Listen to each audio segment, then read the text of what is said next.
আমি না রিসেন্টলি একটা পেজ থেকে অথেন্টিক কিছু প্রোডাক্ট পারচেস করেছি আর হিউজ প্রোডাক্ট আছে আমার হাতে আসবে না।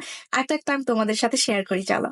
আমি তো ভাই ফেক প্রোডাক্ট ইউজই করবো না, তাই অথেন্টিক যেহেতু একটা পেজ পেলাম যেখানে সব প্রোডাক্ট অরিজিনাল পাওয়া যায়, তো তোমাদের সাথে শেয়ার কেন করবো না। এই যে ফার্স্টে একটা কিনে নিয়েছি W7 এর মাইক্রো ম্যাট ফিক্স। এগুলো তো হচ্ছে সবারই পরিচিত আইটেম।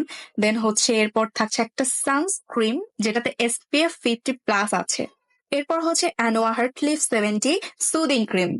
এরপর হচ্ছে cica peptide anti hair loss dermascalp tonic. এগুলো কোনটার কি কাজ তোমরা পেজে ডিটেলস পেয়ে যাবা, আর নাম শুনেই তো বুঝতেই পারছো কোনটার কি কাজ। এরপর হচ্ছে সেম অ্যানোয়া ব্র্যান্ডের ময়শ্চারাইজ বুস্টিং প্যাড। এরপরে এই যে আইল্যাশ কার্লার। এরপর থাকছে ক্যাথি ডলের লিপ ময়েস, এটা কত প্রিটি না, এটার কাজ অনেক প্রিটি। এই আইলাইনারটা দেখো, কালার তো এখানে বুঝবা না, একটু বাদামি টাইপের কালার। হ্যাঁ, এটা না লিপসও ড্র করা যাবে আবার আইলাইনার হিসেবে ইউজ করা যাবে, অনেক প্রিটি লাগবে।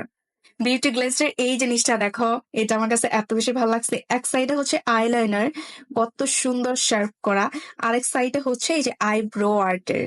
সবার পছন্দের পন্স বেবি ফেসিয়াল পাউডার। আমার আরেকটা ফেভারিট জিনিস বিউটি গ্লেজের এই যে লিপ লাইনার দিয়ে তারপরে হচ্ছে লিপস্টিক দিলে কিন্তু অনেক বেশি প্রিটি লাগে, তাই না? আর এইটার কালারটা এত বেশি সুন্দর। যেহেতু এগুলো সবগুলো অথেন্টিক প্রোডাক্ট, আমি তো নিশ্চিন্তে আমার ফেসিং শালা ইউজ করব।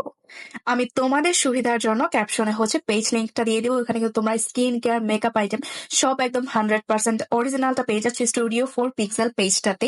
আর তাদের প্রোডাক্ট অথেন্টিক হওয়ার পর প্রাইস এত বেশি রিজনেবল, এর জন্য তোমাদের সাথে শেয়ার করলাম যেন তোমরাও পারচেস করতে পারো সুন্দর সুন্দর অথেন্টিক প্রোডাক্ট। পেজ লিঙ্কটা আমি ক্যাপশনে দিয়ে দিচ্ছি।